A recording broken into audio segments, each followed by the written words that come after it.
प्रदेश में हो रही आए दिन की घटनाओं पर सरकार की अनदेखी पर क्या कहता है विपक्ष? इस वक्त मैं मौजूद हूं पीसीसी कार्यालय में। अभी हाल ही में हुई गुना बस हादसे में लोगों की मृत्यु पर कांग्रेस पदाधिकारी से करते हैं बात और जानते हैं कि वे क्या कहते हैं इस बारे में। सुरेश जी, मैं आपसे जानना चाहूंगी, विगत 27 दिसंबर को दिल दहलाने वाला बस हादसा हुआ है गुना में, क्या कहना चाहेंगे आप? देखिए, गुनाह ही नहीं, मैं 20 साल से देख रहा हूँ भाजपा की सरकार में एक नहीं लगातार हादसे हुए हैं। चाहे वो सीधी का हादसा देख लीजिए आप, चाहे सतना का देख लीजिए, खंडवा का देख लीजिए, लगातार बसों के हादसे हुए हैं। और जब हमने जांच में पाया गया तो क्या पाया गया कि बसें बिना परमिट के चल रही थी जिनमें हादसा हुआ और उनकी फिटनेस नहीं थी। ये बसें बिना परमिट के चलना और फिटनेस ना होना, ये कहीं ना कहीं ये सिद्ध करता है इस बात को कि इनको सरकार के नुमाइंदों का उनको संरक्षण है।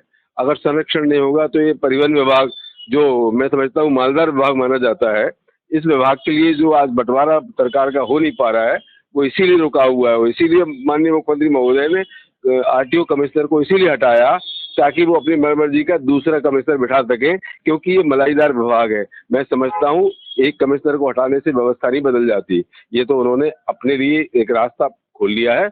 इसको अगर ये समझा जाए कि मुख्यमंत्री जी ने बड़ा बड़ा उपकार किया है तो मैं समझता हूँ बहुत बड़ा धोखा है जनता के साथ। इस हादसे से सरकार को क्या सबक मिलना चाहिए आपके हिसाब से और किस तरह के कदम उठाने की जरूरत है अब? सबसे बड़ी बात तो सरकार में जिस तरह के लोग बैठे हैं वो जो 50% कमीशन वाले लोगों को मंत्रिमंडल से बाहर रखना चाहिए। जनता की सेवा में, मतलब लोकतंत्र में मंत्री को जनसेवक कहा जाता है, मुख्यमंत्री को जनसेवक कहा जाता है। जनता का मालिक कभी नहीं होता। वो सेवक का मतलब होता है नौकर। तो आप नौकर की तरह काम करिए, जनता की सेवा करिए। जनता की सेवा के लिए पैसों की जरूरत नहीं पड़ती। मैं समझता हूँ अगर ईमानदारी से आप काम करेंगे तो यही परिवहन विभाग फिटनेस भी देखेगा, बिना परमिट की बसों को भी रोकेगा, सड़कों की मरम्मत भी समय पर कराएगा, चाहे वो टोल नाकों पे धांधली चलती हो वो धांधली को रोकेगा।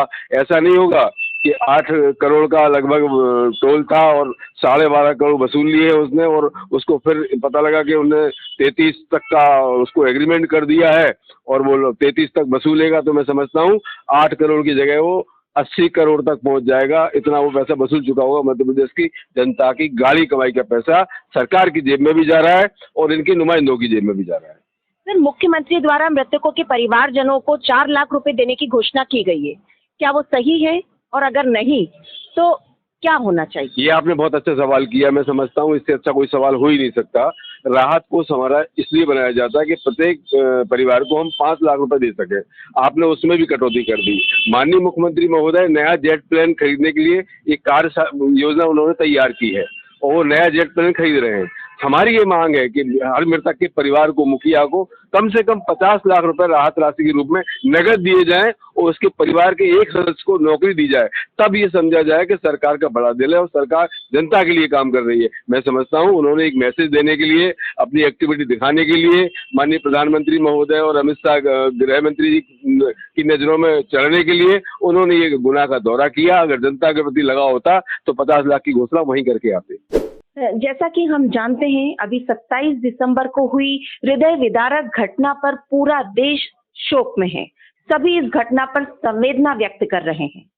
किस तरह की चूक हुई है, कौन जिम्मेदार है इस घटना के लिए, विपक्ष क्या सोचता है, आइए बात करते हैं जेपी धनोपिया जी से। सर, स्वागत है मृदुभाषी में आपका। जी धन्यवाद। सर, जैसा कि आपको ज्ञात होगा कि विगत 27 दिसंबर को गुना में बस हादसा हुआ है जिसमें 13 लोगों की जलकर मृत्यु हो गई है। आपका क्या कहना है इस घटना के बारे में? जी, वास्तविकता ये है कि घटना बहुत ही हृदय विदारक है, दर्दनाक है और दुखदायी है। मैं आपके मृदुभाषी चैनल की ओर पर अपनी ओर से संवेदना व्यक्त करता हूँ कि मृतकों की आत्मा को शांति मिले। इससे मध्य प्रदेश इस तरह की घटनाएं जो होती रही हैं ये कोई नई बात नहीं है। मध्य प्रदेश में कानून व्यवस्था ध्वस्त पड़ी हुई है, किसी का किसी को डर नहीं है। सरकार भारतीय जनता पार्टी अपनी मस्ती की चाल में चलती रही है, कभी इन सब बातों पर ध्यान नहीं दिया। मध्य प्रदेश में जो बसें चल रही हैं उनके परमिट हैं कि नहीं, उनकी फिटनेस है या नहीं, उनके इंश्योरेंस है कि नहीं, बस कितनी पुरानी हो चुकी है, टाइम बाद हो गई है, कोई चीज का कुछ भी नहीं है। उसकी परिणति है कि इतनी बड़ी दुखद घटना हुई है जिसमें 15 लोग बेचारे काल कल्पित हो गए हैं, 15 लोग मिल नहीं पा रहे हैं, 17-18 लोग भर्ती हैं हॉस्पिटल में। ये बहुत ही दर्दनाक घटना है। हालांकि मुख्यमंत्री डॉक्टर मोहन यादव जी ने तत्काल दौरा करके और उन्होंने एक सांत्वना देने का काम किया है, निश्चित रूप से सराहनीय है, इसमें कोई दो मत नहीं है। लेकिन वास्तविकता ये है कि इस सांत्वना देने से नहीं होता है।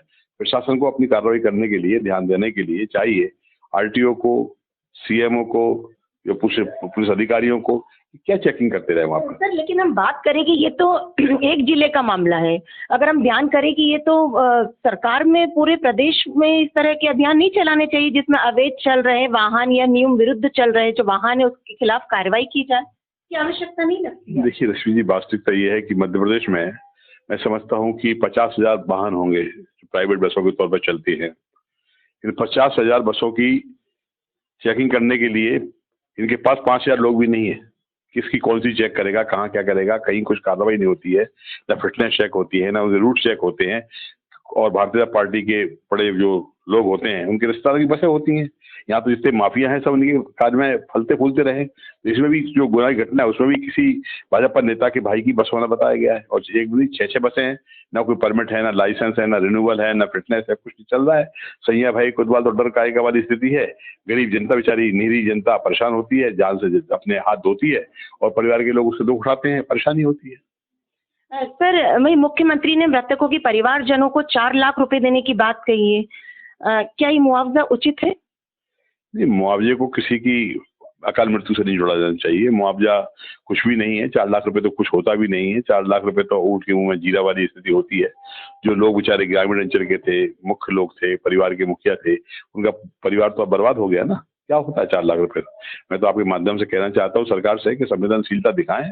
डॉक्टर मोहन यादव जी मुख्यमंत्री बने हैं नए नए, जनता का ध्यान रखें। कम से कम 1 करोड़ रुपया पर व्यक्ति मृत्यु के लिए मुआवजा दें। उसके परिवार के किसी एक सदस्य को नौकरी दें। जो घायल हैं उनके लिए भी कम से कम एक उचित मुआवजा दिया जाना चाहिए। और इसके बाद में इस बात का ध्यान रखना चाहिए कि कार्रवाई जो की गई है वो कार्रवाई किन परिस्थितियों में नहीं हुई थी उसकी जांच भी होनी चाहिए।